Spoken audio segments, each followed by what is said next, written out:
40 দিনের আগে ভাইরে মতের নিশানি জমদুদেতে বাইন্দানি বাচোকে দিয়ায়ান দিয়া আমি জানিলাম না গো আল্লাহ মরণের কতদিন বাকি মার আগে সন্তানটারে লইয়া গেছে কে আমার নবী ডাক দিয়া বলে মা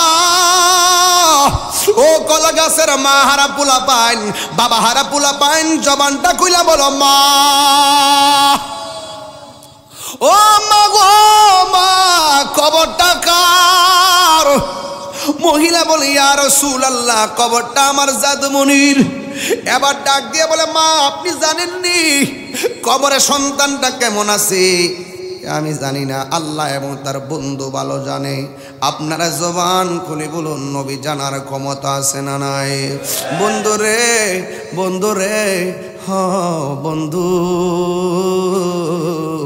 আমার নবী ডাক দেখো মা গো আমি দেখছি তোমার সন্তানটা কবরে জাহান্নামের গালিচার মধ্যে পড়ে আছে এই কথা যেই মা শুনছে মা চোখের পানি না ফালাইয়া হাসতে হাসতে নাচতে শুরু করছে এবার আমার নবী জিজ্ঞেস করে মা আমি আপনাকে বলছি কবরটা কার আপনি দরদ মাখা কণ্ঠে বললেন আপনার জাদুমনির আমি এখন বললাম সন্তানটা বড় কষ্টে আছে আপনি কেন আনন্দে হাসতে শুরু করলেন তখন মা দুঃখিনী ডাক দিয়ে বলি নবী গো আমার জাদুমনিটারে যখন আমি পেটের মধ্যে রাখছি যখন আমার আল্লাহ পানির ফুটা থেকে রক্ত থেকে গোশত থেকে হাড্ডি থেকে সুতাম দেহ বানাইছে যখন আমার সন্তান হাত পা হইয়া গেছে এমন কোন রাত না এই লাতি খাইয়া আমার ঘুম ভাঙ্গে নাই চোখের পানি ফালাইয়া আমি রাত্র কাটাইছি ও নবী গো সকালবেলা চোখের পানিগুলা মুইসা মানুষের সামনে গেছি কাউকে আমি বুঝতে দেই নাই জাদুমনির লাথিতে আমি ব্যথায় রাত্রে ঘুমাইতে পারি নাই আমি যখন খাওয়ার মধ্যে বসলাম আমি খাবারের প্লেটটা নিয়ে মুখের মধ্যে খাওয়ানটা দিব সাথে সাথে আমার পোলা আমার পেটের মধ্যে লাথি মারছে এইভাবে কতদিন আমার সন্তান আমার ঘুম কাইরা নিছে এইভাবে অনেক দিন আমার সন্তান আমার মুখের খাবার কাইরা নিছে এই ব্যথা আমি যখন সন্তানটারে ভূমিষ্ঠ করাইতে গেছি আমার অনেকে বলতেছে আমি নাকি বেহুশ হয়ে গেছিলাম এমন ব্যথা আমি মনে হচ্ছে মারাই গিয়েছিলাম ইন টাইমে সন্তানটার আমি ভূমিষ্ঠ করলাম মানুষ বলছে আমি নাকি বেহুশ হইয়া গেছিলাম এরপর আমি হুশ হইয়া সন্তানকে বুকের মধ্যে নিয়া আমি ব্যথা ভুলে গেছিলাম এই সন্তানটার আমি তিলে তিলে বড় করলাম বড় করতে করতে সন্তান প্রতিষ্ঠিত হয়ে গেল দিন যতই যাইতেছিল এই সন্তান আমাকে অবহেলা করতেছিল আমি এমন ভাবে বুঝাইছি সন্তান আমারে বোঝে নাই আমার সন্তান আমারে লাথি মারছে আমার সন্তান আমারে দমক মারছে এই কষ্টটা আমি সহ্য করতে পারি নাই তখন আমার যখন কষ্টের তীব্রতা দেয়ালের মধ্যে পিঠ লেগে গেছে তখন আমি আর সহ্য করতে পারি নাই আমি আল্লাহর দরবারে বদদুয়া দিছিলাম আমি বলছিলাম আল্লাহ আমার সন্তান আমাকে যেই কষ্ট দিয়েছে গো আল্লাহ আমার সন্তান আমারে যেই কষ্ট দিয়েছে আমি আর সহ্য করতে পারি না আল্লাহ আমার সন্তান আমার দুনিয়ায় কষ্ট দিছে তুমি তারে আখিরাতে কষ্ট দিও আমার মনে হয় আমার আল্লাহ আমার বদদুয়াটা কবুল কইরা ফেলাইছে আল্লাহ যে আমার মতো ফাগুলনির ডাকটা শুনছে এই জন্য আমি হাসতেছি আল্লাহ যে আমারে ফিরাইয়া দিছে না এই জন্য আমি হাসতেছি হাবিব আল্লাহ নবী গো ও মায়ার নবীজি আমার কাছে পৃথিবীতে সবচাইতে ভালো ব্যবহার পাওয়ার মানুষের নাম কি আমার নবী বললেন তোমার মা সাহাবী জিজ্ঞাসা করি ইয়া রাসূলুল্লাহ নবী গো এরপরে কে আমার নবী বললেন তোমার মা আল্লাহু আকবার কোন না কেন এরপরে জিজ্ঞাসা করে তারপরে কে আমার নবী বললেন তোমার মা এরপরে সাহাবী জিজ্ঞাসা করলেন নবী গো তারপরে কে আমার নবী বললেন তোমার বাবা এরপরে কে আমার নবী বললেন তোমার পরিবার আত্মীয় স্বজন মার কথা বলছে 3 বার বাবার কথা বলছে 1 বার প্রতিবেশীর কথা বলছে আর 1 বার এই জন্য মার কথা কেন 3 বার বলছে এই পৃথিবীর মধ্যে আমার আল্লাহ বলছেন ওয়াহানান আলা ওয়াহানিন এই পৃথিবীর মধ্যে সবচাইতে কষ্টের পর কষ্ট স্বীকার করে মা এই জন্য মার কথা 3 বার বলেছেন মা এমন একটা মা ও যুবক, আমি একটা হাদিস বললে ওয়াজটা আরো ভালো করে বুঝবেন, বলতাম নি রে বাবা। আমার নবী, আপনার নবী, দেখেন, আতা ইবনে ইয়াসারিন আন ইবনে আব্বাস রাদিয়াল্লাহু তাআলা আন্নাহু আতাহু রাজুলুন, এক ব্যক্তি আমার নবীর কাছে আসছে। আয়েশা বলছেন, ইয়া ও নবীর সাহাবী, ইন্নী খাতাবতু ইমরাআতান, আমি একটা মেয়েকে বিয়ের প্রস্তাব দিয়েছিলাম। আমার সন্তানেরা কলা গাছের মধ্যে এমন পোলাপান আছে, মা বাপরে জানায় না, জানায় বিয়ার কথা জানাইবার আগে হাজার মায়ারে বিয়ার প্রস্তাব দেয়, এমন ছেলে আছে না? না। রাব্বুল আলামিন বলেন, তোমাদের উপরে ইবাদতকে আবশ্যক করে দেওয়া হয়েছে। আমি আল্লাহ ছাড়া কারো ইবাদত করা যাবে না। সাজদা পাওয়ার মালিক একমাত্র একজন, জবান খুলে বলুন তিনি কে?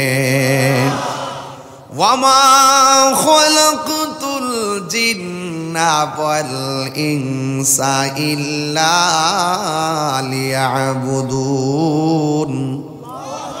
আল্লাহ রাব্বুল আলামিন বলেন, আমি মানুষ এবং জিন জাতিকে সৃষ্টি করেছি একমাত্র আমি আল্লাহর ইবাদত করার জন্যে। আপনারা জবান খুলে বলেন, ইবাদত পাওয়ার মালিক কে? ওই আল্লাহর ইবাদত করবেন যে আল্লাহ বলছেন, ইন্নাহু হুয়া ইউবদিউ ওয়া ইউঈদ ওয়া হুয়াল গাফুরুল ওয়াদুদু যুল আরশিল মাজিদ। ওই আল্লাহর ইবাদত করবেন যিনি আমার শুরুর মালিক, যিনি আমার শেষের মালিক। এর মানে হলো যিনি আমার হায়াতের মালিক, যিনি আমার মওতের মালিক। ওই ইবাদতের পর পর আল্লাহ বলছেন, ওয়া বিল ওয়ালিদাইনি ইহসানা। দেখেন, ইবাদতের পরে আমার আল্লাহ খেদমতের কথা বললেন। তাইলে বোঝা গেল খেদমতের দাম কম না বেশি? আল্লাহর ইবাদতের পর আল্লাহ বলছেন খেদমতের কথা। এই জন্য আমার আল্লাহ বলেন, ওয়া বিল ওয়ালিদাইনি ইহসানা, তোমরা মা বাবার সঙ্গে ভালো আচরণ করো। মা বাপের চোখের মধ্যে পানি ফালাইয়া, মা বাপের চোখের মধ্যে পানি জড়াইয়া তাহিরির সামনে ওয়াজ শুনতে এসেছেন। আপনার মতন শ্রোতা তাহিরির দরকার নাই। যে পিসাবে বলবে মা বাপের খেদমত লাগতো না, আমি তোর সব, এটা পিসাব না, এটা হলো অভিশাপ। আর জোরে কোন ঠিক কিনা? মা বাবার মনে কষ্ট দিয়া কোনোদিন আমার আল্লাহকে পাওয়া যাবে না। এই জন্য আমার যুবক ভাইয়েরা, মাশাআল্লাহ, দেখছেন নি আমাকে আপনি দেন হুজুর, এটা দেন আমার কাছে, এটা আপনি নেন, এটা আমি নিচ্ছি। মারহাবা কর। আমাকে 500 দিছে, হুজুরে 200 দিছে। আমি আবার 500 হুজুরে দিলাম, হুজুর 200 আমি নিলাম। মারহাবা কর না। এই 500 দিয়ে হইলো 5000, আর 200 নিয়ে হইলাম 2 লাখ। কেমন দিছে গো? মারহাবা জোরে গন। এই শুনেন, প্রেম আছে বলে পৃথিবী এত সুন্দর। তাহির হুজুরে শাসন করার আগে ভালোবাসা দিছে, এই জন্য ভক্তর অভাব নাই। কথা কোন ঠিক না বেটে? তবে আবার শাসনও লাগে। আমার চোখের মধ্যে একটা শাসন আছে, মুখের মধ্যে একটা ভালোবাসা আছে, এটা দিয়ে আমি সমাজকে চালাচ্ছি। আপনি এই ছেলেটা বলতে হুজুর আমার আব্বা নাই, আপনার কিছু হাদিয়া দিলাম। আপনার কি বিশ্বাস হয় না সন্তানটা বাপের জন্য টাকা দেওয়ার সাথে সাথে, দোয়া চাওয়ার সাথে সাথে আমার আল্লাহ কি তার বাপের কবরটা জান্নাত বানাইতে পারে না? আরো বর্গের পারে কি না কোন? উসিলা শুধু উসিলা চাই আল্লাহ। বান্দা রে, তোরা আমার কাছে উসিলা তালাশ কর। মারহাবা জোরে কর না গেলে গে। এই জন্য আল্লাহ রাব্বুল আলামিন বলছেন, ওয়া বিল ওয়ালিদাইনি ইহসানা, মা বাবার সঙ্গে ভালো আচরণ করো, কারণ মা বাবার সঙ্গে খারাপ ব্যবহার করা যাবে না। এই জন্য যুবকের দল আল্লাহ রাব্বুল আলামিন বলেছেন, ওয়া বিল ওয়ালিদাইনি ইহসানা। এখন প্রশ্ন হলো, তাহিরি হুজুর, আল্লাহ পাক রব্বুল আলামিন ইবাদতের পরে মা বাবার খেদমতের কথা কেন বললেন? এখানে একটা হাকিকতে ডুব দিতে হবে। আল্লাহ বলে আমি আল্লাহ দুনিয়া সাজাইছি, আমি আল্লাহ বড় মায়া কইরা বান্দা বানাইছি, বান্দা আমার জিকির করবে। আর বান্দাদের জন্য আমি আল্লাহ জান্নাত বানাইলাম। আর এই বান্দাদেরকে দুনিয়ার আলো বাতাস দেখাতে যাইয়া প্রথম যে স্টেশনটা বানাইলাম, এই স্টেশনটা হলো তার মায়ের গর্ভ। কথা বলেন ঠিক কিনা? হাদিস শরীফের মধ্যে আসছে, কোন মহিলা যদি ডেলিভারিতে মারা যায়, আসেনি এরকম ঘটনা? কলাগাছি এরকম ঘটনা আসেনি? ডেলিভারিতে হসপিটালে গেলে মারা যায়, আবার বাড়ির মধ্যে প্রসব বেদনা উঠে ব্যথা ব্যথা নিয়ে যায়, গাড়ির মধ্যে মারা যায়। অথচ রসুল বলতেছেন যেই মহিলা ডেলিভারির কেসে মারা যায়, সন্তান ওয়া ওয়া করে কাঁদতেছে, মা চিরদিনের জন্য দুনিয়া থেকে বিদায় হয়ে গেছে, আল্লাহ রাব্বুল আলামিন হাবিব বলেন আমার আল্লাহ রাব্বুল আলামিন ওই মহিলাটাকে শহীদের মর্যাদা দান করে দেয়। শহীদের মর্যাদা, জোরে কর না সুবহানাল্লাহ। এই জন্য দেখেন মা মারা গেলে আল্লাহ কি পুরস্কারটা দেয়, আর ওই মাকে যদি আল্লাহ বাঁচায় রাখে আমি কি পুরস্কার দিলাম। আমরা তো মারে পুরস্কার দিতে জানি না। এই জন্য আল্লাহরে প্রশ্ন করি, আল্লাহ কতদিন পর্যন্ত মা বাবার সঙ্গে ভালো ব্যবহার করব। আল্লাহ রাব্বুল আলামিন তো জানেন বান্দাদের অবস্থা। কারণ এই পৃথিবীর মধ্যে বান্দা যখন ভূমিষ্ঠ হয়, মা ছাড়া চলে না, বাপ ছাড়া চলে না। যখন বান্দা হাঁটতে শিখে তখনও মা ছাড়া চলে না। যতদিন পর্যন্ত সন্তানটা বেকার থাকে ততদিন পর্যন্ত সন্তানটা বাপ মার উপর নির্ভরশীল থাকে। যখন সন্তানটা চাকরি হয়ে যায়, ধীরে ধীরে সন্তানটা মা দুঃখিনীকে তারা ভুলে যায়। এমন সন্তান কলাগাছিয়া আছে না নাই? এই জন্য আল্লাহ বলতেছেন, শোনো শোনো, ইম্মা ইয়াবলুগান্না ইনদাকাল কিবারা আহাদুহুমা আও কিলাহুমা উফফিন ওয়ালা তানহারহুমা ওয়া কুল লাহুমা কাওলান কারীমা।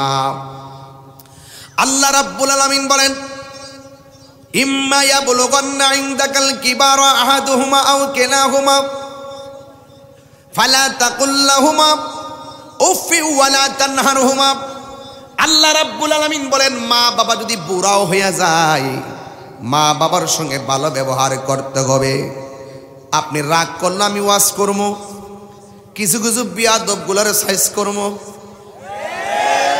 কথা বলেন ঠিক কিনা? এর গায়ে জোর আছে দেখে মা বাপরে ধমক মারে এমন কুলাঙ্গার সন্তান সমাজে আছে না নাই? আরো জোরে আছে না নাই?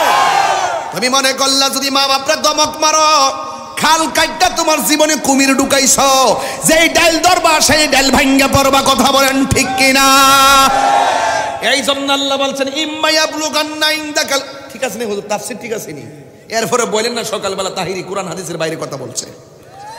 তোমার যদি হিম্মত থাকে তাহিরির সামনে কোরআন কিতাব নিয়ে বসো। আমার পরিষ্কার কথা, মা বাপরে কষ্ট দিয়ে মাহফিল সাজালে লাভ হইব মিয়া? মা বাপরে কষ্ট দিয়ে ফিরে বাড়িতে গরু লয়ে গেলে লাভ হইব? এই শীতের মধ্যে তুমি কম্বল দিয়ে ঘুমাইবা আর মা একটা কাঁথা দিয়ে ঘুমাইবো, লানতের জিন্দেগি ওই সন্তানের দরকার নাই। কথা বলেন ঠিক কিনা? ওয়াস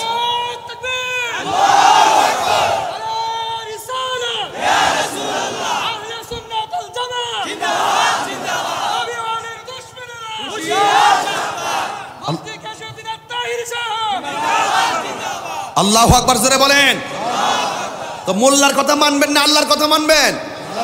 আল্লাহ বলছে বৃদ্ধ হয়ে গেল, মাও যদি বুড়া হয় বাপও যদি বুড়া হয়, দুইজনের সঙ্গে বৃদ্ধ হয়ে গেল ভালো ব্যবহার করতে হবে। কারণ তুই যখন ছোট ছিলি ইচ্ছে করলে তোর ছিপ দিয়ে ফালায় রাখতে পারতো। ডান পাশে প্রস্রাব করছো, মা বাম পাশে নিছে, বাম পাশে প্রস্রাব করছেন, মা বুকের মধ্যে রাখছে। আরে বাপের কথা কি কইতাম রে? আরে বাপ একটা পরিশ্রমী নেতার নাম, বাপ একটা ঘাম ঝরানো প্লেয়ারের নাম, বাপ একটা রক্ত দেওয়ার প্লেয়ারের নাম, বাপ আরামের ঘুম হারাম করার মতো প্লেয়ারের নাম। এই বাপটার কষ্ট কেউ দেখে না, খালি পকেটে বাজারে যায়, ব্যাগ ভরে বাজারে নিয়ে আসে। কোনদিন সন্তানকে বুঝতে দেয় নাই বাজারটা কেমনে করছে।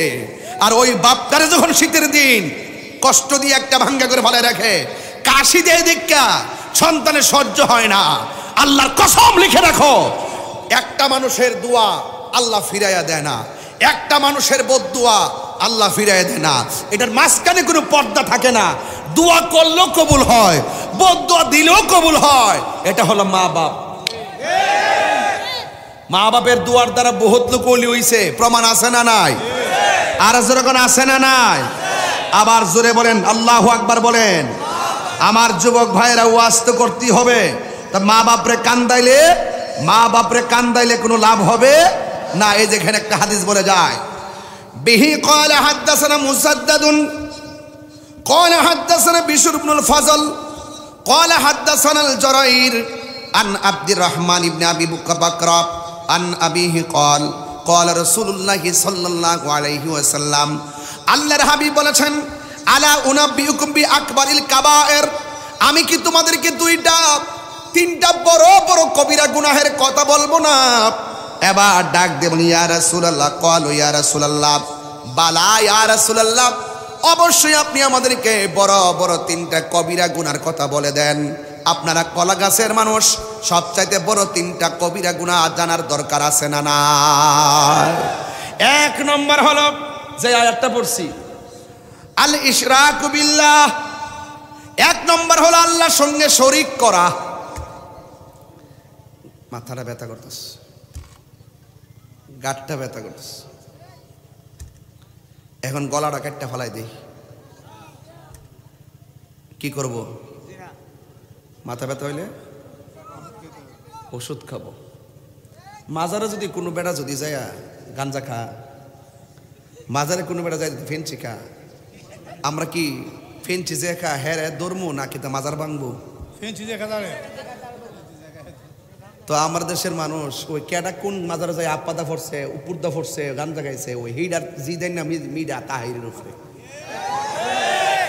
কথা কোন ঠিক না বেঠি? আমরা জানি না এই হাদিস কি আছে কিনা হুজুর। এই যে তিনটা কবিরা গুনার মধ্যে সবচেয়ে বড় কবিরা গুনাহ হইলো আল্লাহর সঙ্গে শিরিক করা। হ্যাঁ আমরা বুঝা, আমরা বলে মাজারে যাইয়া বলে ওলি আল্লাহর সঙ্গে বলে শিরিক করি। কোন এটা কি সত্য না মিথ্যা? হেরার অভিযোগটা সত্য না মিথ্যা? হেরার অপবাদটা সত্য না মিথ্যা? এই মিথ্যাবাদী হলো মুনাফিক।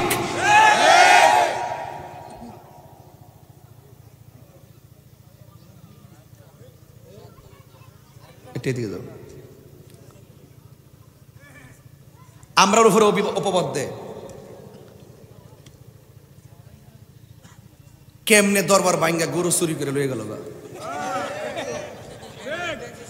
কেমনে দরবার আগুন লাগাই দিয়া, শুধু দরবার আগুন লাগাইছে না, মসজিদে পর্যন্ত আগুন লাগাই দিছে। এবার ওই মসজিদে কোরআন শরীফ গুলার ছাই বানিয়ে ফেলাইছে, ফ্যান গুলারে বাইরে ফুইরা ফেলাইছে, ওই এসি গুলো লয়ে গেছে গা। জীবনে কত চোর দেখছি রাত্রেবেলা চোরে হিন্দিয়া চুরি করে, কেউ যাতে না দেখে।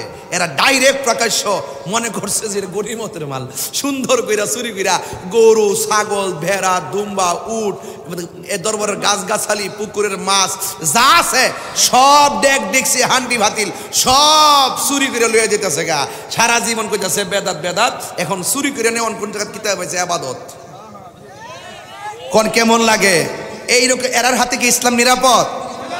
আর এদের হাতে কি ইসলাম নিরাপদ? এদের কাছে কি রাষ্ট্র নিরাপদ? কথা কোন? যারা মসজিদের মধ্যে আগুন ধরে দিছে, যারা আল্লাহর ওলির দরবারের গাছগাছালি কাটতে লইয়া গেছে, যারা প্রকাশ্য গরু চুরি করে লইয়া যা, মাথায় টুপি, পরনে পাঞ্জাবি এবং ঘোষণা দিয়া যারা দরবার চুরি করে, লুটপাট করে, এদের কাছে ইসলাম নিরাপদ না, এদের কাছে রাষ্ট্র নিরাপদ না। হাত তুলে বলেন ঠিক কিনা বলেন। আল্লাহ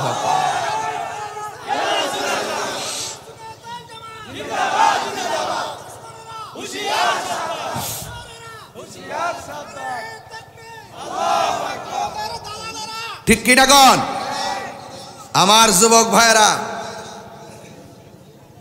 গরু চোর, আহা সারা জীবন ওয়াজ করছে আর ইমান চোর, এখন ওয়াজ করন লাগে ডাইরেক্ট এরা গরু চোর। কথা কোন ঠিক কিনা? আমরা কি মাজারে যাই সাজদা দেই? আমরা ইবাদত করি কার?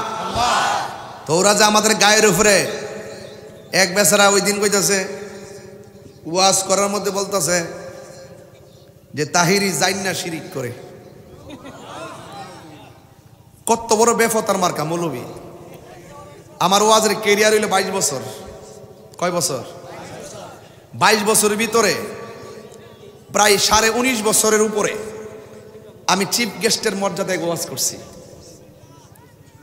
বয়স হিসাবে আমার নাম 10 নম্বর থাকলেও ছাত্র জীবন থেকে আমি সবার পরে ওয়াজ করি। মানুষ আমাকে মহব্বত করে পরে দেয়, পরে করলে মানুষগুলো থাকে, পরে করলে মানুষগুলো ওয়াজ শুনে দেয় আর কি, কমিটিতে যখন যারে মন চায় তখন দেয়। আর আমার 22 বছর গেছে গা, আর কয়েক বছর পরে ঘরে বয়ে যাবো গা, আর নাইলে দুনিয়াতে যাবো গা। একটা তুইব আমার ওখানে এসে শিরিক বুঝাইতে, আমি বলে জানি না শিরিক করি, হে যদি আমারে ফা তাহলে নাকি আমার সাইজ করবো। অথচ যেই লোকটা কইছে আমার সাইজ করবে, হ্যাঁ আমার এই আঙুলটাতে ঠেলা দিলে উই রেখে পড়বো। কথা কন ঠিক কিনা? আর সুরের মতন যদি ওই ফান্দ ফালায় যদি মারতো চাও, তোমরা তোমার এটা পারো বলা, ইত্যা আবার আমরা পারি না। ওই যে আল্লামা শহীদ ফারুকের ঘরের ভিতরে ঢুকিয়া যাইয়া জব করে ফেলাইছে, তখন আর কোনো বন্দর প্রতিবাদ দেখছি না। আমার লোকটারে ঘরের ভিতরে ঢুকাইয়া জব করে মাইরা ফেলাইছে নৃশংসভাবে। তখন তো এত মিডিয়ার কাভারেজ দেখি নাই, তখন তো এত আল্লাদি দেখি নাই। এটার বিচারও কিন্তু আমরা পাই নাই, পাইছি ইনশাল্লাহ প্রত্যেকটার বিচার এই দেশে হবে। কথা বলেন ঠিক না বেঠিক? কারা করছে এগুলো আমাদের নখদর্পণে আছে।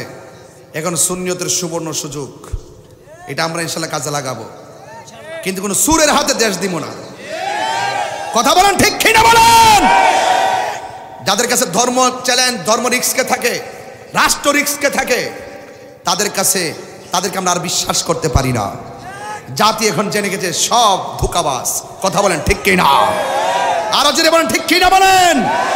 ধোঁকাবাজদের সঙ্গে ইসলাম নিরাপদ না, ধোঁকাবাজদের কাছে দেশও নিরাপদ না। কারণ যারা আপনার সাথে আমার দ্বন্দ্ব হতে পারে, আপনার সাথে আমার আকীদার মিল না থাকতে পারে, তাই বলি কি আপনি আমার ঘর পুরাই দিবেন? মানে কি বোঝা যায় যে সুযোগ পেলে আমাদেরকে বাংলাদেশ থেকে বের করে দিবেন। এটার নাম ইসলামও না, এটার নাম আদর্শও না। আপনি যদি সত্যিকার যদি রাষ্ট্রের চিন্তা করেন, প্রত্যেকটা নাগরিকের অধিকার নিশ্চিত করতে হবে। বাক স্বাধীনতা কেড়ে নেওয়ার অধিকার কাহারও নাই, ঠিক কিনা বলেন?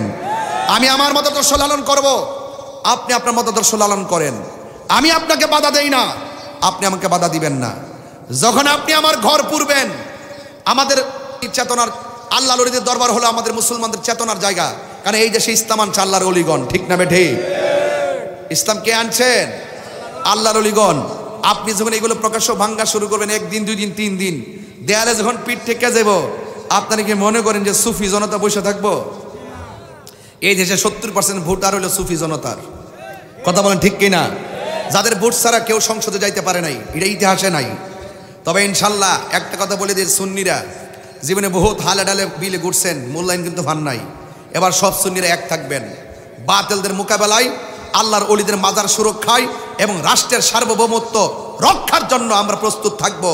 যে কোনো দেশি হোক আর বিনদেশি হোক, বাংলাদেশ নিয়ে যদি চক্রান্ত হয়, বাংলাদেশের ইঞ্চে ইঞ্চে মাটি নিয়ে যদি চক্রান্ত হয়, এই বাংলাদেশের এই যোদ্ধারা ওই চক্রান্তকে নস্যাৎ করে দিবে। কথা বলেন ঠিক কিনা? আমাদের মাজার ভাঙ্গে কোনো প্রতিবাদ দেখি না কেউ। প্রতিবাদ দেখছেন কেউ? আমরাই চিল্লাইতেছি কিন্তু মূল্যায়নও পাচ্ছি না। তবে আমরাও এটার জবাব ইনশাল্লাহ দিব, অপেক্ষা করেন। তবে আওয়াজ করে বলেন, বড় গুনাহ কয়টা? কথা কেন কয়টা? 3টা বড় গুনার মধ্যে একটা হলো আল ইশরাকু বিল্লাহ, আল্লাহর সঙ্গে শিরক করা। 2 নম্বর হলো ওয়া উকুকুল ওয়ালিদাইন, মা বাবার সঙ্গে অবাধ্যচরণ করা। তাইলে আমার আল্লাহর আয়াতটা সুন্দর পেয়ে গেলাম, ওয়া কাদা রাব্বুকা আল্লা তা'বুদু ইল্লা ইয়াহু, আল্লাহ ছাড়া কারো ইবাদত করা যাবে না। আল্লাহ বলছেন ওয়া বিল ওয়ালিদাইনি ইহসানা, মা বাবার সঙ্গে ভালো ব্যবহার করো। এই দিকে রাসূল বলছেন আল্লাহর সঙ্গে শরীক করা বড় অপরাধ, আবার মা বাবার অবাধ্যচরণ করাও বড় অপরাধ। এখন আপনারা বলুন, মা বাবার কথা রাসূল কেন বলছেন? বোঝার দরকার আছে না নাই? ওয়াহনান আলা ওয়াহনিন, এই পৃথিবীর মধ্যে সবচাইতে বেশি কষ্টের পর কষ্ট যে এই মানুষটা স্বীকার করে, ওই মানুষটা হলো মা। আল্লাহর হাবিবকে প্রশ্ন করা হয়, ইয়া রাসূলুল্লাহ, ইয়া হাবিবাল্লাহ, নবী গো, ও মায়ার নবীজি, আমার কাছে পৃথিবীতে সবচাইতে ভালো ব্যবহার পাওয়ার মানুষের নাম কি? আমার নবী বললেন, তোমার মা। সাহাবী জিজ্ঞাসা করি ইয়া রাসূলুল্লাহ নবী গো এরপরে কে? আমার নবী বললেন তোমার মা। আল্লাহু আকবার কোন না কেন? এরপরে জিজ্ঞাসা করে তারপরে কে? আমার নবী বললেন তোমার মা। এরপরে সাহাবী জিজ্ঞাসা করলেন নবী গো তারপরে কে? আমার নবী বললেন তোমার বাবা। এরপরে কে? আমার নবী বললেন তোমার পরিবার আত্মীয় স্বজন। মার কথা বলছে 3 বার, বাবার কথা বলছে 1 বার, প্রতিবেশীর কথা বলছে আর 1 বার। এই জন্য মার কথা কেন 3 বার বলছে? এই পৃথিবীর মধ্যে আমার আল্লাহ বলছেন ওয়াহানান আলা ওয়াহানিন, এই পৃথিবীর মধ্যে সবচাইতে কষ্টের পর কষ্ট স্বীকার করে মা। এই জন্য মার কথা 3 বার বলেছেন। মা এমন একটা মা, ও যুবক আমি একটা হাদিস বললে ওয়াজটা আরো ভালো করে বুঝবেন, বলতাম নি রে বাবা। আমার নবী আপনার নবী দেখেন, আতা ইবনে ইয়াসারিন আন ইবনে আব্বাস রাদিয়াল্লাহু তাআলা আন্নাহু আতাহু রাজুলুন, এক ব্যক্তি আমার নবীর কাছে আসছে। আয়েশা বলছেন ইয়া ও নবীর সাহাবী ইন্নী খাতাবতু ইমরাআতান, আমি একটা মেয়েকে বিয়ের প্রস্তাব দিয়েছিলাম। আমার সন্তানেরা কলা গাছের মধ্যে এমন পোলাপান আছে মা বাপরে জানায় না, জানায় বিয়ার কথা জানাইবার আগে 1000 মায়ারে বিয়ার প্রস্তাব দেয়, এমন ছেলে আছে না? না দেখ রে, ফেসবুকে ফেম করিস না, মা বাপের বাইরে যাইস না। মা বাপ যদি আতুল্লু লাইন না দেয় হিডালই সংসার কর, কথা কন ঠিক কিনা? মা বাপের বাইরে যাইবা আর বিপদ লাগবো। প্রেম করে বিয়া করবার দিনে আনন্দ, রাত্রে যন্ত্রণা। কথা বলেন ঠিক না বেটি? জোরে কন ঠিক কিনা বেটি? দেখবেন সারাদিন যেমনি হয়ে যায়, রাত্রে দেখবেন যে কোটাকুটি লেগে গেছে গা, কারণ হারাম রিলেশনের মধ্যে কোনো আরাম। ওই দেখ ফুল আমার কেমন আসে, আসস আসো মা বাপরে না জানায়া, মা বাপরে না জানায়া যায়া ওই প্রেম করে মোবাইলের মাধ্যমে যায়া বিয়ে শাদী করবা, ভাগ্য লয়ে যাইবা গা। কই দিন খাওয়াইব? বাপে দিনে দমক দিলে রাত্রেবেলা মা চুরি করে রান্না করে খাওয়াইলা, আরেকবারের ভাগ্য ফেরে থাকলে 1 দিন 2 দিন 3 দিন 4 দিনের মাথায় জাড়াটা বাইরে বাদ ধরাইব। কথা কোন ঠিক না বেটে? হারামের মধ্যে কোনো আরাম এন্ডা থেকে ফুরসত না, বিয়া লেগে পাগল হয়েছে গা। ইয়া যে কত মজা, হ্যাঁ কইরা দেখ। এরপর শুনেন না তো, সারা রাত মোবাইলে সেটিং করে।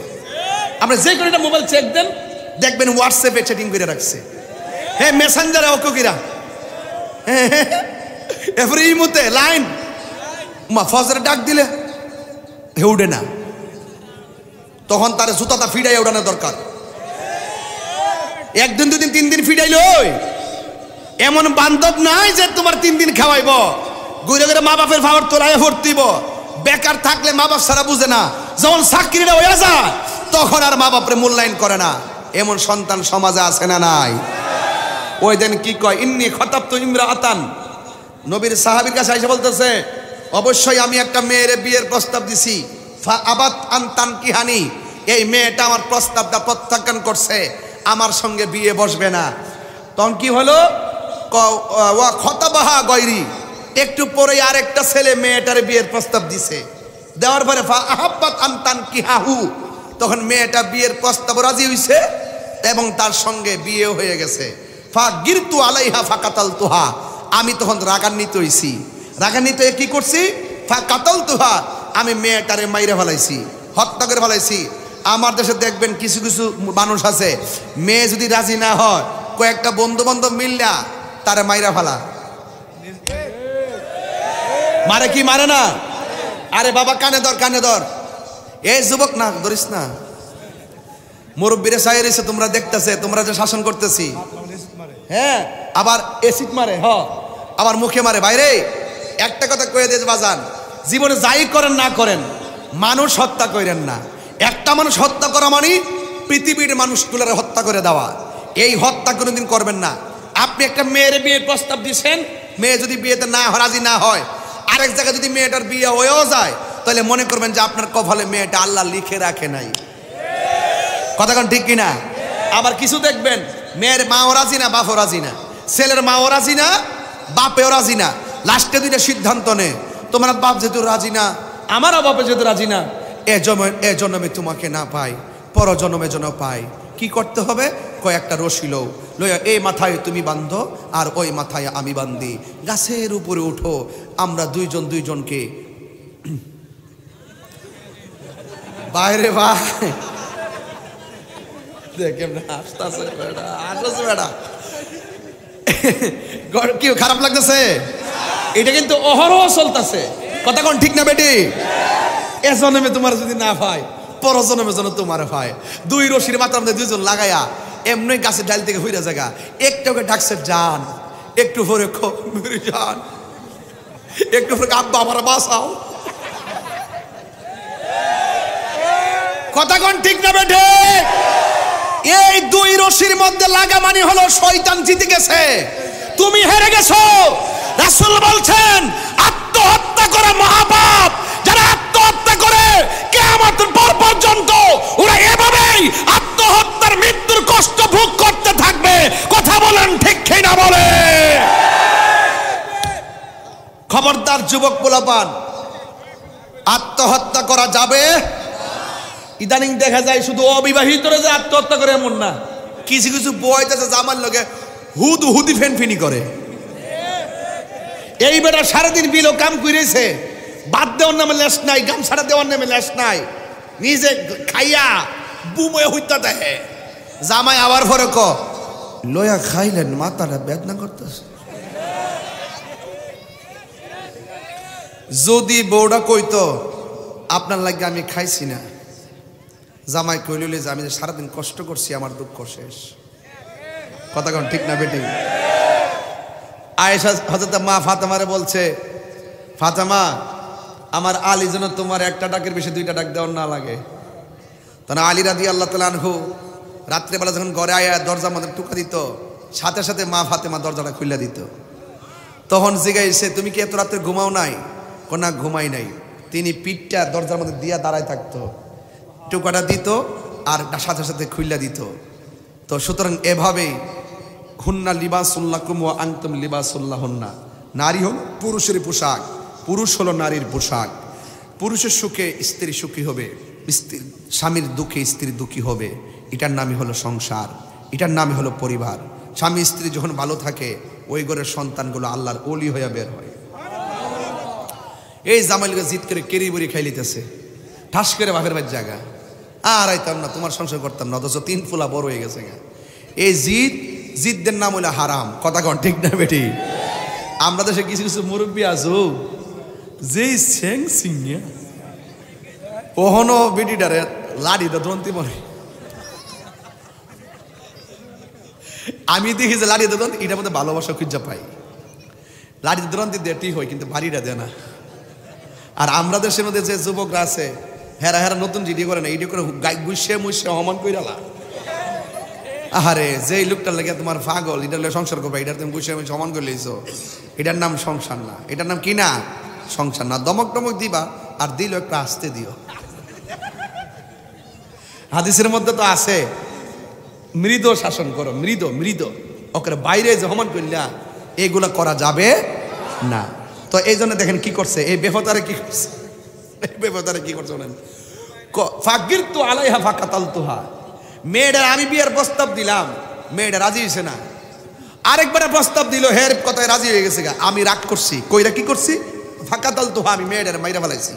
তখন সে বলতেছে ফাহাল লি মিন তাওবাতিন, হে নবীর সাহাবী আমার জন্য কি কোনো তওবার দরজা খোলা আছে? তখন সাহাবী বলতেছেন ক্বালা উম্মুকা হাইয়াতুন, এ যুবক তুমি যে মেয়েকে মেরে ফেলছো, শোনো আমি জানতে চাই তোমার কি মা জীবিত আছে? ক্বালা লা, ছেলে বলছে না। তখন ক্বালা ইবনে আব্বাস বলছেন তুব ইলাল্লাহি আযজা ওয়া জাল্লা, তুমি আল্লাহর কাছে তওবা করো, ওয়া তাকাররাব ইলাইহি মাস্তাতাতা, তোমার এই প্রচেষ্টা জনিত তওবার কারণে এমনও হতে পারে আল্লাহ নৈকট্য লাভ করতে পারো। কিন্তু একটা সাহাবী আতা ইবনে ইয়াসার বলতেছেন ফাযাহাবতু, আমি গেলাম, ফাসাআলতু ইবনে আব্বাস রাদিয়াল্লাহু আনহু, আমি আব্বাস রাদিয়াল্লাহু আনহু যাইয়া প্রশ্ন করলাম, হে আব্বাস লেমা সাআলতু আন হায়াতি উম্মিহি, ছেলেটাকে মেরে মাইরা ফেলাইছে, আপনি দ্বিতীয়বার বললেন যে আল্লাহর কাছে তওবা করো, কিন্তু প্রথমবার বলছেন না তার মা জিন্দা আছে কিনা। আপনি দ্বিতীয় কথাটা আগের কথাটা পরে বললেন, পরের কথাটা আগে বলছেন, কারণটা কি? আপনি তো প্রথমেই বলতে পারতেন যে তুমি আল্লাহর কাছে তওবা করো, তুমি হত্যা করছো, অন্যায় করছো। এই কথা না বলে আপনি বলছেন ক্বালা উম্মুকা হাইয়াতুন, তোমার আম্মা কি জিন্দা আছে? লেমা সাআলতাহু আন হায়াতি উম্মিহি, আপনি ছেলেকে প্রশ্ন করছেন তোমার আম্মা কি জিন্দা আছে? ফাকালা, তখন ইবনে আব্বাস বলেন ইন্নী লা আ'লামু আমালান আকরাবা ইলাল্লাহ, আল্লাহর কাছে আমি আমল সমূহের মধ্যে সবচাইতে কারেন্ট একটা আমল পাইছি। সুবহানাল্লাহ বলতেন না? কয় সেটা কি? কয় সেটা হলো মিন বিররিল ওয়ালিদা, মা বাবার সেবা করা, মা বাবার অনুগত করা। কারণ কেন? তার মা যদি জিন্দা থাকতো, ওই মার কাছে যদি যাইয়া বলতাম মা গো আমি অপরাধ করছি, মনে হয় আমার মনে মাফ নাই, ওই মুহূর্তে মা যদি আল্লাহর কাছে তাহাজ্জুদ নামাজের পরে বইয়া যদি কইতো আল্লাহ আমার পোলা অন্যায় করে ফেলাইছে, তুমি তারা মাফ করে দাও, এই দোয়াটার মাঝখানে কোনো পর্দা থাকে না, ডাইরেক্ট আল্লাহ কবুল করে ফেলাইতো। তাইলে মা বাবা জিন্দা থাকলে উপকার একটা না, ইহকাল পরকালীন উপকার। কথা বলেন ঠিক কিনা?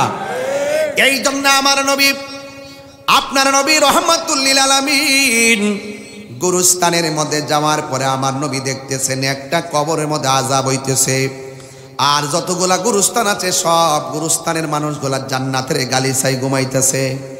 আমার নবী দেখলেন যেই সমস্ত গালিচায় মানুষগুলো ঘুমাইতেছে, এই কবরগুলো দেখা আমার নবী একটা মুচকি হাসি দিলেন। আবার যেই কবরের মধ্যে আযাব হইতেছে, ওই কবরের মধ্যে তাকায় আমার নবী চোখের পানি মোবারক ছেড়ে কান্না করে দিলেন। সাহাবীরা ডাক দিয়া বলে নবী গো, ও মায়া নবীজি, আপনি কেন সবগুলা কবরের দিকে তাকায়া হাসি দিলেন, আবার একটা কবরের দিকে তাকায়া কেন আপনি কান্না করলেন? কারণটা কি? আল্লাহর হাবিব বললেন সাহাবা কোনো প্রশ্ন কইরো না, বাজারের মধ্যে যাও, বাজারের মধ্যে যাই ঘোষণা করে দাও এই গুরুস্থানের ভিতরে যত মানুষ দাফন করা হয়েছে সবার আলী আওলাদরা যারা বেঁচে আছে সবাই যেন যার যার কবরের পারে দাঁড়ায় যায়। এই কথাটা ঘোষণা করলো বাজারে সাহাবায়ে কেরাম। পরের দিন সকালবেলা সব মানুষগুলো আপনজনদের কবরে দাঁড়ায় গেছে, আর সাহাবারা মনে মনে ভাবতেছেন আমার নবী যেই কবরের দিকে তাকাইয়া চোখের পানি ফালা কান্না করেছেন, আজকে আমরা দেখব সেই কবরের পারে কে দাঁড়ায়। কিন্তু সাহাবারা সবাই লাইন ধরে দাঁড়িয়ে আছে, আর তাকাইয়া দেখতেছেন ওই যেই কবরের পারে দাঁড়ায় আমার নবী কান্না করেছেন, ওই কবরটার পারে একটা বুড়া মহিলা লাঠি ভর করে করে এসে দাঁড়ায় গেছে। জোরে জোরে কি আল্লাহু আকবার বলা যাবে না? আর জবান খুলে কোন আল্লাহু আকবার।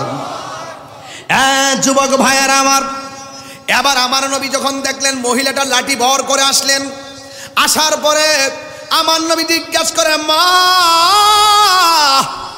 এই কবরটা কার? মহিলা কই ইয়া রাসূলুল্লাহ এই কবরটা আমার জাদুমণি সন্তানের কবর। এবার জিজ্ঞাসা করে মা আপনি জানেননি আপনার সন্তান কবরে কেমন আছে? আমি একটু আগে বলে গেছি ইন্নাল্লাহা ইউসমিউ মাইয়াশা, আল্লাহ যারে ইচ্ছা করে তার কবরে তিনি কবরে কে কেমন আছে জানতে পারেন। এই জন্য আমার নবী সব উপর দিকে দেখতেন। নবীজিকে এই ক্ষমতা দান করেছেন একজন, জবান খুলে বলেন তিনি কে?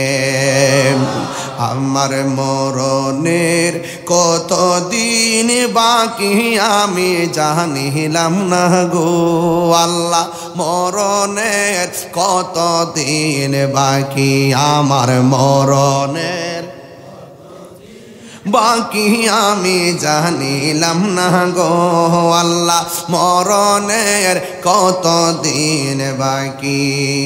আর আজরাইল আসিয়া যখন হস্তে দিবা দড়ি, আজরাইল আসিয়া যখন হস্তে দিবা দড়ি, তখন আমার মনা ভাই করবা লুকালুকি আমি জানিলাম না গো আল্লাহ মরণের কত দিন বাকি, আমার মরণের কত দিন বাকি আমি জানিলাম না গো আল্লাহ মরণের কত দিন বাকি। 40 দিনের আগে বাইরে মৌতের নিশানি, 40 দিনের আগে বাইরে মৌতের নিশানি। আরে জমদূতে বা ইন্দানি বা জমদূতে বাইন্দানি বা চোখে দিয়ায়ান দিয়া আমি জানিলাম না গো আল্লাহ মরণের কত দিন বাকি, আমার মরণের কত দিন বাকি আমি জানিলাম না গো আল্লাহ মরণের কত দিন বাকি। আর হায়াত হইল হাতে বাইরে মত হইল পায়ে।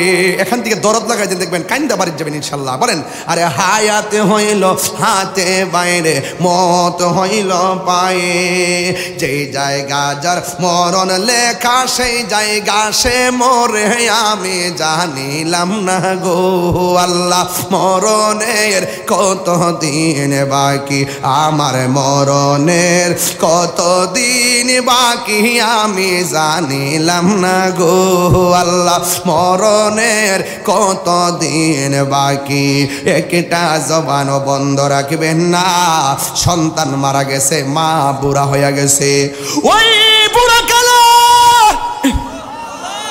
মা লাঠি বড় কইরা গুরুস্থানে যায়। ও কলা গাছের বাবা মায়ের আগে সন্তানটারে নিয়ে গেছে কে? আরে জোরে বলো কে? এই জন্য বাজান হায়াতের কোনো গ্যারান্টি নাই, আজই কোনো মুহূর্তে চলে যাওয়া লাগবে। 40 দিনের আগে বাইরে মৌতের নিশানি। 40 দিন আগে আপনার বহুত আলামত আছে, এগুলো সময় পেলে কইলাম বলে কিন্তু আজকে কইতাম না। কি কি আলামত দেখলেই বুঝবেন যে আপনার হায়াতটা 40 দিন বাকি আছে। আইতাছে জমদূত আইতাছে, 40 দিনের আগে ভাইরে মৌতের নিশানি। জমদূতেতে বাইন্দানি বাচোকে দিয়ায়ান দিয়া আমি জানিলাম না গো আল্লাহ মরণের কত দিন বাকি। মার আগে সন্তানটারে লইয়া গেছে কে? আমার নবী ডাক দিয়া বলে মা, ও কলা গাছের মা হারা পোলা পাইন, বাবা হারা পোলা পাইন, জবানটা কইলা বলো মা। ও মা গো মা, কবরটা কার? মহিলা বলে ইয়া রাসূলুল্লাহ কবরটা আমার জাদুমনির। এবার ডাক দিয়ে বলে মা আপনি জানেননি কবরে সন্তানটা কেমন আছে? আমি জানি না, আল্লাহ এবং তার বন্ধু ভালো জানে। আপনারা জবান খুলে বলুন নবী জানার ক্ষমতা আছে না নাই? বন্ধু রে, বন্ধু রে, হ বন্ধু, আমার নবী ডাক দেখে মা গো আমি দেখছি তোমার সন্তানটা কবরে জাহান্নামের গালিচার মধ্যে পড়ে আছে। এই কথা যেই মা শুনছে, মা চোখের পানি না ফালাইয়া হাসতে হাসতে নাচতে শুরু করছে। এবার আমার নবী জিজ্ঞেস করে মা আমি আপনাকে বলছি কবরটা কার? আপনি দরদ মাখা কণ্ঠে বললেন আপনার জাদুমনির। আমি এখন বললাম সন্তানটা বড় কষ্টে আছে, আপনি কেন আনন্দে হাসতে শুরু করলেন? তখন মা দুঃখিনী ডাক দিয়া বলে নবী গো আমার জাদুমনিটারে যখন আমি পেটের মধ্যে রাখছি, যখন আমার আল্লাহ পানির ফুটা থেকে রক্ত থেকে গোশত, গোশত থেকে হাড্ডি, হাড্ডি থেকে সুতাম দেহ বানাইছে, যখন আমার সন্তান হাত পা হইয়া গেছে, এমন কোন রাত না এই লাতি খাইয়া আমার ঘুম ভাঙ্গে নাই, চোখের পানি ফালাইয়া ফালাইয়া আমি রাত্র কাটাইছি। ও নবী গো সকালবেলা চোখের পানিগুলা মইসা মানুষের সামনে গেছি, কাউকে আমি বুঝতে দেই নাই জাদুমনির লাথিতে আমি ব্যথায় রাত্রে ঘুমাইতে পারি নাই। আমি যখন খাওয়ার মধ্যে আমি যখন খাওয়ার মধ্যে বসলাম, আমি খাবারের প্লেটটা নিয়ে মুখের মধ্যে খাওয়ানটা দিব, সাথে সাথে আমার পোলা আমার পেটের মধ্যে লাথি মারছে। এইভাবে কতদিন আমার সন্তান আমার ঘুম কাইরা নিছে, এইভাবে অনেক দিন আমার সন্তান আমার মুখের খাবার কাইরা নিছে। এই ব্যথা ব্যথা ব্যথা আমি যখন সন্তানটারে ভূমিষ্ঠ করাইতে গেছি, আমার অনেকে বলতেছে আমি নাকি বেহুশ হয়ে গেছিলাম। এমন ব্যথা ব্যথা আমি মনে হচ্ছে মারাই গিয়েছিলাম। ইন দি মিন টাইমে সন্তানটার আমি ভূমিষ্ঠ করলাম। মানুষ বলছে আমি নাকি বেহুশ হয়ে গেছিলাম। এরপর আমি হুশ হইয়া সন্তানকে বুকের মধ্যে নিয়া আমি ব্যথা ভুলে গেছিলাম। এই সন্তানটার আমি তিলে তিলে বড় করলাম। বড় করতে করতে সন্তান প্রতিষ্ঠিত হয়ে গেল। দিন যতই যাইতেছিল এই সন্তান আমাকে অবহেলা করতেছিল। আমি এমনভাবে বুঝাইছি, সন্তান আমারে বোঝে নাই। আমার সন্তান আমারে লাথি মারছে, আমার সন্তান আমারে ধমক মারছে। এই কষ্টটা আমি সহ্য করতে পারি নাই। তখন আমার যখন কষ্টের তীব্রতা দেয়ালের মধ্যে পিঠ লেগে গেছে, তখন আমি আর সহ্য করতে পারি নাই। আমি আল্লাহর দরবারে বদদুয়া দিছিলাম। আমি বলছিলাম, আল্লাহ আমার সন্তান আমাকে যেই কষ্ট দিয়েছে গো আল্লাহ, আমার সন্তান আমারে যেই কষ্ট দিয়েছে আমি আর সহ্য করতে পারি না। আল্লাহ আমার সন্তান আমার দুনিয়ায় কষ্ট দিছে, তুমি তারে আখিরাতে কষ্ট দিও। আমার মনে হয় আমার আল্লাহ আমার বদদুয়াটা কবুল কইরা বলাইছে। আল্লাহ যে আমার মতো ফাগুলনির ডাকটা শুনছে, এই জন্য আমি হাসতেছি। আল্লাহ যে আমারে ফিরাইয়া দিছে না, এই জন্য আমি হাসতেছি। এবার নবী তো রাহমাতুল লিল আলামিন। সন্তানের প্রতি মায়ের দরদ আর উম্মতের প্রতি নবীর দরদ এক জিনিস না। নবী তো নবী, ওই উম্মতের জন্য এখনো তিনি রওজা মুবারকে কান্দেন, পাথর আঘাত খায় নবী উম্মতের জন্য কান্দেন। আমার নবী আল্লাহর ডাক দিয়ে কি, আল্লাহ সন্তানের দেওয়া কষ্টে মার বদদুয়ায় তুমি সন্তানরে জাহান্নামের আগুনের মধ্যে ফালাইছো। মা বদদুয়া দিছে, তুমি আগুন দিয়ে জ্বালাইতেছো। আমি মহিলাটারে বলার পরে মুখে মুখে হাসতেছে। ও আল্লাহ তোমার কাছে ফরিয়াদ করি, আমার নবী তো মুস্তাজিবুদ দাওয়া। আমার নবী আল্লাহরে বললে আল্লাহ না দিয়ে পারেন না। আমার নবী আল্লাহরে ডাক দিয়া কই, আল্লাহ আমি কবর আযাবটা দেখতেছি, কিন্তু মহিলাটা তো কবর আযাব দেখে না। মেহেরবানি করে কবর উপরের সামিয়ানাটা আলোক কইরা দিয়া কবরের আযাবটা একটু মাটারে দেখাইয়া দাও, কারণ আমার নবী তো উম্মতের জন্য দরদি। কথা বলেন না ঠিক কিনা? যেই দিন মা সন্তানকে চিনবে না, সন্তান মাকে চিনবে না, সেই দিন আমার নবী উম্মতরে বলবে না। ও বন্ধু, কি দিয়ে আওয়াজ বুঝাইতাম রে বাবা? সব বলিব কিন্তু তোমায় ভুলতে পারি না। সব বলিব কিন্তু তোমায় ভুলতে পারি না। ভুলিনি একদম প্রেম নিয়া একদম ভুলিনি। হ্যাঁ সব ভুলিব কিন্তু তোমায় ভুলতে পারি না। আর সে মোয়াল্লার চেয়ে দামি তুমি হও, খোদার সৃষ্টিতে তুমি শ্রেষ্ঠ ভূমি হও। আর সে মোয়াল্লার চেয়ে দামি তুমি হও, খোদার সৃষ্টিতে তুমি শ্রেষ্ঠ ভূমি হও। আরে তোমার বুকে প্রবাহিত নূরের ঝরনা, তোমার বুকে ঝরনা। সব বলিব কিন্তু তোমায় ভুলতে পারি না। বলুন সব বলিব কিন্তু তোমায় ভুলতে পারি না। বলেন সোনার মদিনা আমার প্রাণের মদিনা, সব ভুলিব কিন্তু তোমায় ভুলতে পারি না। তোমার বুকে আমার নবীর কদম পড়েছে। সুবহানাল্লাহ কইনা রে। আপনাদের কি ঘুমে ধরে গেছে? রাত্র কি খুব বেশি হয়ে গেছে? আমি একটা কথা বলছি, হৃদয় টাচ করে কথাগুলো বলতেছি, একদম টাচ করে দেখেন ঘটনাটা কি ঘটে। শুধু বলেন নবী উম্মতের জন্য কেমন পাগল। মা বদদুয়া দিছে, আল্লাহ কবুল করছে। ওই মুহূর্ত নবী সুপারিশকারী হয়ে দাঁড়ায় গেছে। আর বড় করে বলেন না সুবহানাল্লাহ কোন গেলেন। তোমার বুকে আমার নবীর কদম পড়েছে, তোমার বুকে জিবরিল আমিন সদা এসেছে, তোমার বুকে আমার নবীর কদম পড়েছে, তোমার বুকে জিবরিল আমিন সদা এসেছে।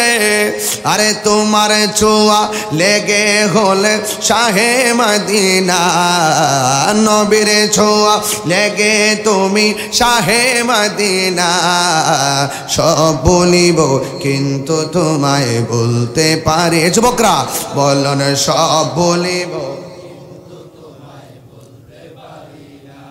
হ্যাঁ গোমা কি লেগে জিজ্ঞেস করছেন রে? ভুলিনি না, এইটা যদি চিটাগাং গাইতাম, চট্টগ্রাম গাইলে ফলে পাগল হয়ে গেলে, আর ওই চিটাগাং যাই আবার এই বুকাল দিলে হইতো না। হিয়ানো গেলে আবার আরেকটা বুকাল আছে, এটা দিতাম নি আগো, এটা তো কলাগাছিয়া, এটা চিটাগাং ধরে।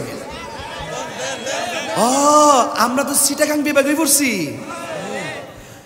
তাই না? আচ্ছা আচ্ছা, তাহলে বিভাগের খেলা চলো। হ্যাঁ বলিনি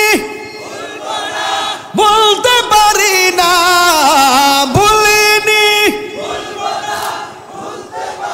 না, সব বলিব না, বলো সব ভুলিব, সোনার মদিনা আমার প্রাণের মদিনা, সোনার মদিনা আমার প্রাণের মদিনা। হ্যাঁ সব বলিব কিন্তু তোমায় বলতে পারি না, golden Madina oh my sweet Medina, I cannot forget you dear Medina। ঠিক কি না বলো? মদিনা যাইতে চাই কি চাই না? এখন ভিসা নাই, যাইবেন কেমনে? মদিনা যাইতে চান কি চান না? এখন পাসপোর্ট নাই, যাবেন কিভাবে? মদিনা যাইতে চান কি চান না? বিমান ভাড়া নাই, যাবেন কিভাবে? মদিনায় যাইতে চান কি চান না? এখন আসা যাওয়ার খরচ নাই, যাবেন কিভাবে? তাই তো রাসূল বলছেন, যারা মা বাবার চেহারার দিকে একবার নেক নজরে তাকাবে, তার আমল নামায় কবুল হজের সওয়াব হয়ে যায়। দুই হাত তুলে আল্লাহু আকবার। আমরা আছি সেখানে।